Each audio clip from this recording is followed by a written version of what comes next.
Répétition. Répétition, les Arabes. Répétition, et bon bakati, et bon mazon ici.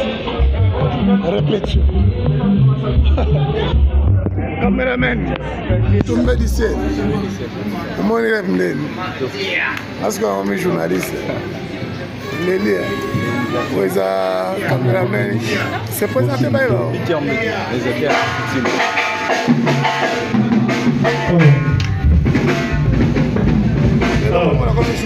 Bonjour. Répétition de répétition du Bosso il y a 2024. Donc, chaud.